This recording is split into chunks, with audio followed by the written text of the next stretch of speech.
आणि दिवाळीनिमित्त सध्या पंढरपूरच्या विठ्ठलाला सुवर्ण अलंकार परिधान करण्यात येत आहेत। भाऊबीजेनिमित्त विठ्ठलाला सोन्याची पगडी परिधान करण्यात आली आहे। त्यामुळे आजचं हे विठ्ठलाचं रूप वेगळ्याच स्वरूपात भक्तांना अनुभवायला मिळत आहे। आणि रुक्मिणी मातेस सुद्धा भरजरी पैठणीवर मोत्याचे अमूल्य दागिने परिधान करण्यात आले होते।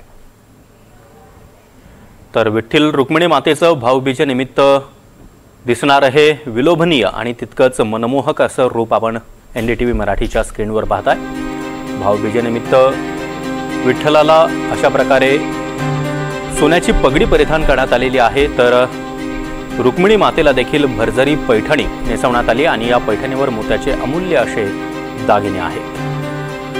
आपण बघतोय की दिवाळ सणांमध्ये नेहमीच अशा पद्धतीने विठ्ठल आणि रुक्मिणीचा वेगळा साज करण्यात येतो आणि आजची ही दृश्य खास NDTV मराठीच्या प्रेक्षकांसाठी विठ्ठलाचं विलोभनीय असं हे रूप आपण बघतोय, ज्यात पारंपरिक दागिने विठ्ठलाला परिधान करण्यात आले। सोबतच रुक्मिणी मातेस सुद्धा हे पारंपरिक दागिने तिला परिधान करण्यात आलेले आहेत। आणि विशेष म्हणजे आज विठ्ठलाला सोन्याची पगडी सुद्धा त्याला देण्यात आली।